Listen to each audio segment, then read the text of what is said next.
Hello everyone, this is CJ Novo 992 and today we're back for another brand new video. Now today's video feels really weird because it's almost like a second chance scenario on being able to play well in Europe, then follow that into the weekend and get all 3 points in a tough away venue. But before we go any further on with today's video, as always, a quick wee shout out to the channel sponsors and the channel legends themselves, OneFootball, who have a free footballing app, so if you do want one, the link for that is right down there in the description below. But to business then, shall we? And starting off with the old oppositional preview, we actually face a Motherwell side who was also playing on Thursday night in Europe, but they were on the other side of a very good result. And you know what's weird about Motherwell so far this season? That little line I just said there, on the other end of a very good result, that's pretty much sums up Motherwell's season so far. Especially going into the last international break, as they found themselves bottom of the league after they were beaten comfortably by Celtic. And that's a real surprise because you look at the players that they have, you look at the manager, there's so much expected of that squad, but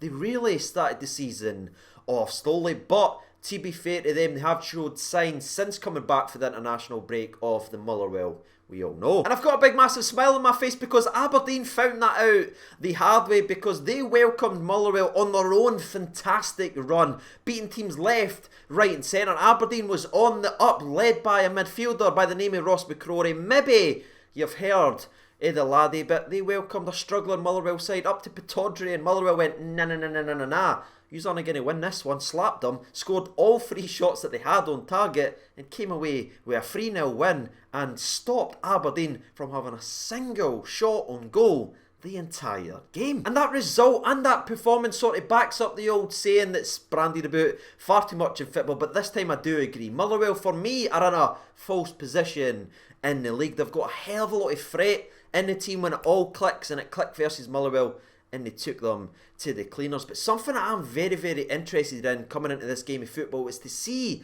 how Motherwell actually cope with the midweek game and early kick-off on Sunday, because I can't remember the last time from a Rangers perspective that we actually played another team that was also playing on Thursday and was playing on an early kick-off in the Sunday. Can't remember the last time it happened, but I do think that is going to be an interesting factor for this game. Because when you take a step back and you have a look at how Motherwell are faring so far with the old aftermath of European football, so far this season they sit 1 win and 1 loss. The first loss was to Celtic after a European game, as they were soundly beaten 3-0 at Parkhead, but their win also was that win we talked about already, that 3-0 at Pittodrie. So if you follow that line and you follow that formula that they're so far doing so far with the aftermath of European football, it kind of tells us all that the Mora is going to end up 3-0 to somebody.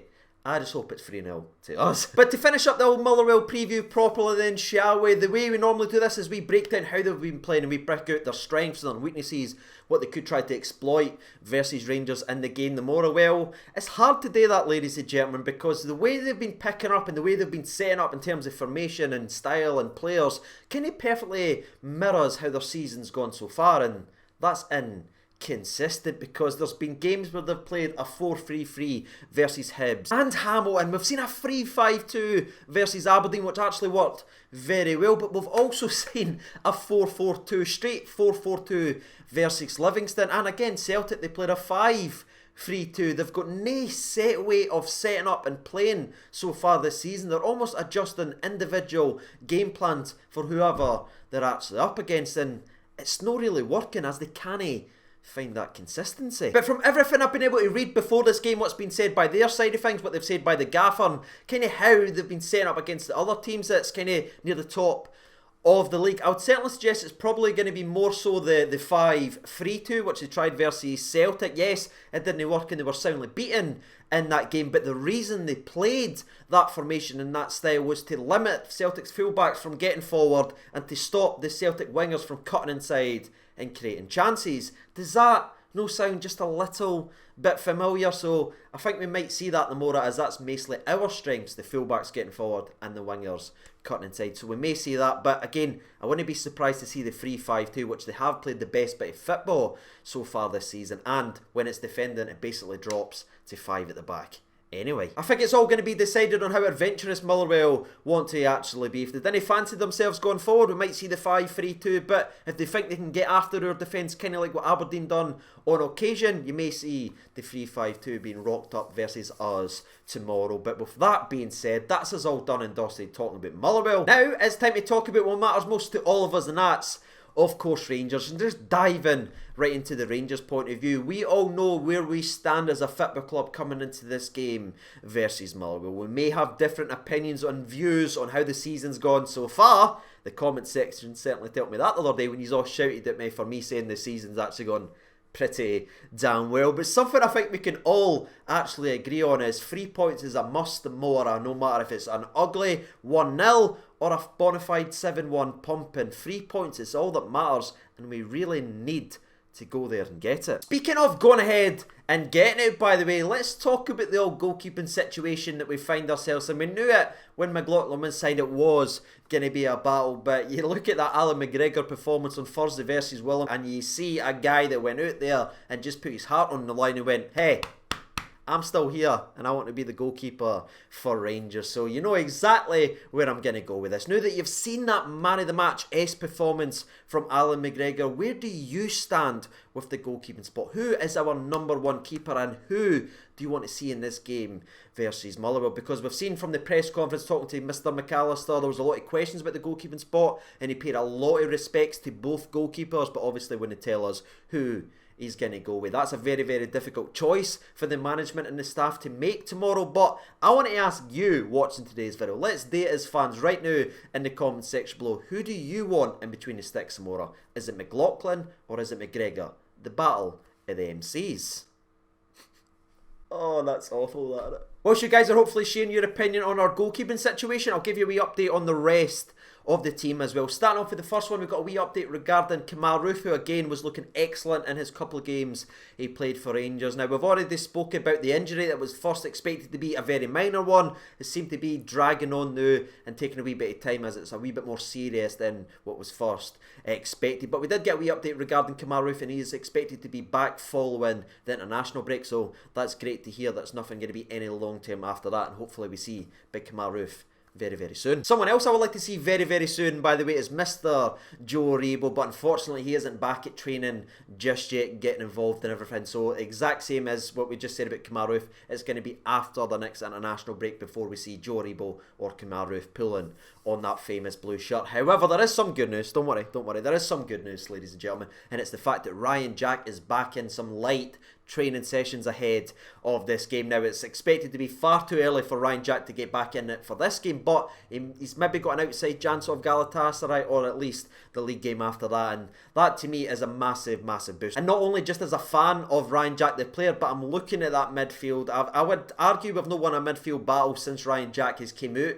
The actual team that was highlighted at Easter Road with the amount of chances and the fact that we're able just to bypass our midfield. So the fact that Ryan Jack is getting back in amongst it is a massive boost and a positive for me. Further good news follows, by the way, as Brandon Barker has an outside chance of being involved in the game tomorrow, which is massive because the injury was expected to be a bit longer than it is, but he's recovering very, very well. But what I would say about the Brandon Barker situation, from what we've just seen from Jordan Jones versus Willem, I wouldn't be rushing Brandon Barker back until he's at least 100%. I don't think he's the type of player that we need right now to rush back and throw him right in to the starting 11. We saw from the wee spark of Jordan Jones in that game, he can do a very similar role to what Brendan Barker was actually being asked to do. So that one, I wouldn't be rushing him back for this game. Maybe the next league game, get him back involved. But I would love to see a wee bit of JJ tomorrow. And last but not least, the only other long-term injury we have at the football club is, of course, Katic, who we all know should hopefully be back around about January. He's still progressing very, very well. So touch wood, we see him shortly as well. But that's it, ladies and gentlemen, boys and girls. It is a wee bit shorter on the Rangers perspective, but again, we've heard it, we've seen it, we've discussed it before after a disappointment result. The reaction, I'm not wanting to dive into all that. I want to see it rather than talk about it. So let's just go right to the old prediction part of today's video, ladies and gentlemen. And if you're still watching here, I would love to know what your prediction is, and again, who you would start in that goalkeeping position. And now for me, while you guys are hopefully getting your thoughts and opinions out there, I'll give you mine very, very briefly. I am going to go with the formula. I am going to go with the line. I am going to go for a 3-0 to Rangers ladies and gentlemen. Now, that might just be me being superstitious, but I'm just following the code there. But I wouldn't argue at a 7-1. My goal scorers for this one is very, very simple. I'm going for Ryan Kent to score at any time, and I think Morelos will get involved along with another defender. And with that being said, now that me and thee are done and dusted in today's video, let's sit back, relax, and hear from the people on Twitter. Now, there's been 920 votes already, and there's still over 50 minutes to go. That's frightening, nation. Thank you so much for getting involved. Now, 4% votes for Motherwell, 5% votes for the draw, but the far and away winner is, of course, Rangers with 92% of the vote. It's no me, it's Twitter. Alright, it's no me. Matt is the first one in, and he writes in 3-0. Kent to get one and Itten to get the other. Where's the third goal coming from, Matt? Come on. Huh? Come on, Matt.